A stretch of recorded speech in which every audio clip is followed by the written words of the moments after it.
نحمد نصلی علی رسول الکریم اما بعد اعوذ باللہ من الشیطان الرجیم بسم اللہ الرحمن الرحیم ان الذین یحادون اللہ ورسولہ اولئک فی الاذلین کتب اللہ لاغلبن انا ورسلی ان اللہ قوی عزیز لا تجدوا قوما یؤمنون باللہ والیوم الآخر یوادون من حاد اللہ ورسولہ ولو كانوا آباءهم أو أبناءهم أو إخوانهم أو عشيرتهم أولئك كتب في قلوبهم الإيمان وأيدهم بروح منه ويدخلهم جنات تجري من تحتها الأنهار خالدين فيها رضي الله عنهم ورضوا عنه اولئک حزب اللہ الا ان حزب اللہ هم المفلحون۔ ابھی آپ نے سورہ مجادلہ کی آیت 20 سے 22 کی تلاوت سماعت فرمائی۔ ان آیتوں کا ترجمہ اور تفسیر اس طرح ہے: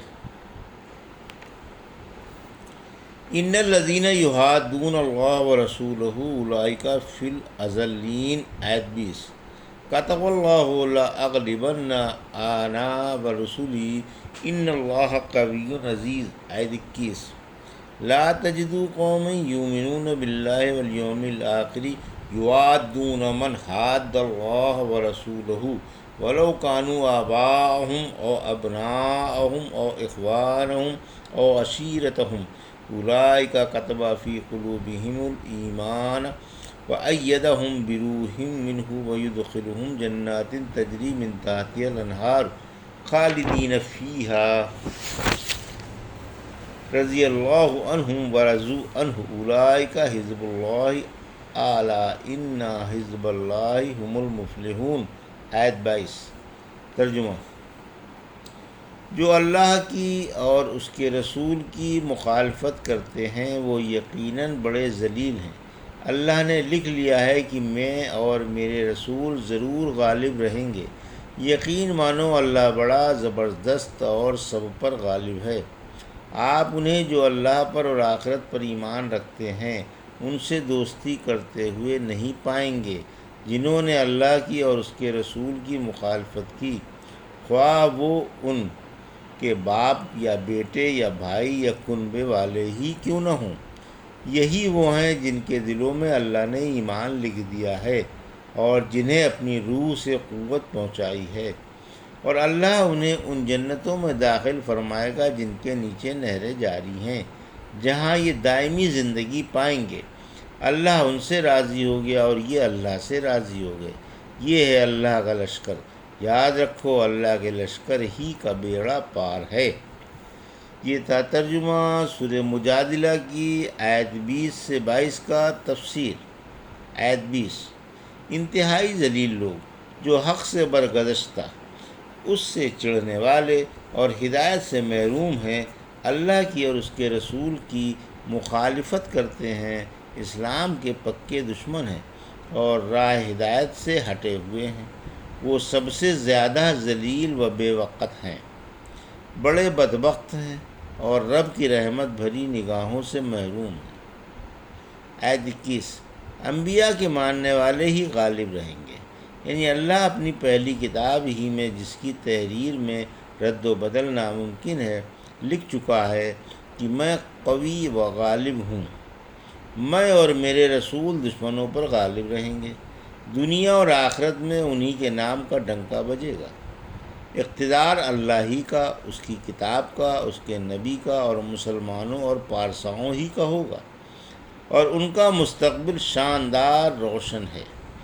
فرمایا سورہ غافر کی آیت 51-52 میں ہم اپنے رسولوں کی اور ایمان والوں کی دنیاوی زندگی میں بھی مدد کریں گے اور آخرت میں بھی، جب کہ گواہ قائم ہو جائیں گے۔ جس دن ظالموں کو ہیلے بہانے کام نہ آئے گا، وہ اللہ کی رحمت سے دور ہوں گے اور ان کے لیے برا گھر ہوگا۔ آیت 22، مسلمانوں کا کافروں سے کیا تعلق؟ یعنی یہ ممکن نہیں کہ مسلمان اللہ کے دشمنوں سے اگرچہ وہ عزیز ہی کیوں نہ ہوں دوستانہ تعلقات رکھیں۔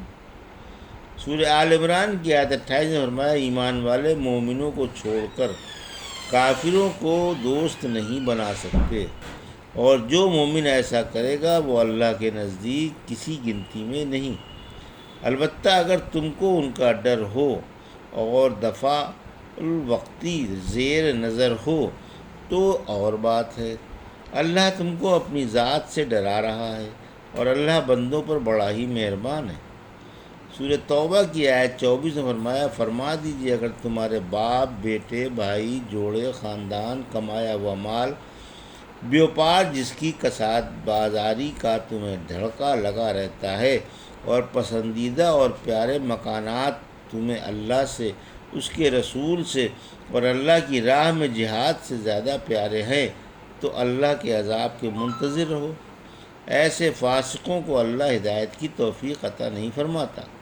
سعید بن عبدالعزیز رحمۃ اللہ علیہ وغیرہ یہ آیت امین الامت ابو عبیدہ بن جراح کے بارے میں اتری۔ جنگ بدر میں آپ کے مشرک والد مسلمانوں کے مقابلے پر آئے تھے، آپ نے انہیں قتل کر دیا۔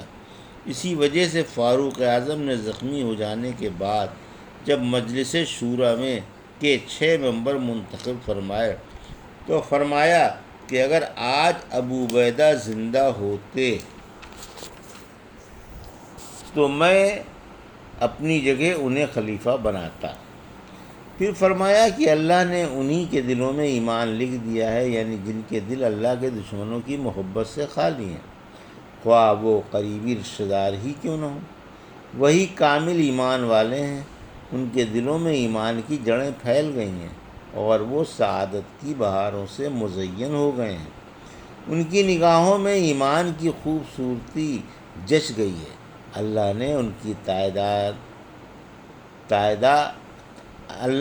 کی تائید اپنے پاس والی روح سے فرمائی ہے اور انہیں قوی بنا دیا ہے۔ انہیں ان پر بہار باغوں میں بسایا، انہیں ان پربہار باغوں میں بسایا جائے گا جہاں نہریں بہہ رہی ہیں، جہاں انہیں ابدی زندگی ملے گی اور جہاں سے وہ کبھی نکالے نہیں جائیں گے۔ وہ رب سے راضی، رب ان سے راضی، وہ ان سے خوش اور یہ ان سے خوش۔ چونکہ اللہ کی رضا کے لیے ان مخلص بندوں نے رشتہ داروں کو ناراض کر دیا تھا، اس لیے اللہ ان سے راضی ہو گیا اور انہیں ایسے انعامات سے نوازا کہ یہ بھی اس سے راضی ہو گئے۔ لازوال نعمتوں کی ارزانی، سدا بہار بہاروں کی فراوانی، رب کے ہمگیر فیض و کرم سے شادمانی اور کامرانی ہی کامرانی ہے۔ اللہ ہم سے بھی راضی ہو جائے اور ہمیں بھی ان نیک بندوں کی فہرست میں شامل فرما لے، آمین۔ فرمایا یہی تو اللہ کا لشکر ہے اور اسی کے لیے کامیابی ہے۔ اللہ کے لشکر سے اللہ کے نیک اور معزز بندے مراد ہیں، یہی سعادت مند اور قسمت والے ہیں، انہی کی دنیا اور آخرت میں غیبی امداد ہوتی ہے۔ یہی شیطانی جماعت کے مقابلے میں اللہ کی جماعت ہے۔ پھر فرمایا یاد رکھو شیطانی جماعت کبھی بھی کامیاب نہیں ہوتی اور ہمیشہ ٹھوکریں ہی کھاتی رہتی ہے۔ ابو حازم اعرج نے زہری رحمۃ اللہ علیہ کو لکھا جاہ کی 2 قسمیں ہیں، ایک جاہ وہ بھی ہے جسے اللہ اپنے نیک بندوں کے ہاتھوں پر نیک بندوں کے لیے جاری کرتا ہے، جو گوشہ گمنامی میں ہیں، جن کی لوگوں میں شہرت نہیں اور جو عوام کی نگاہوں میں معمولی سمجھے جاتے ہیں۔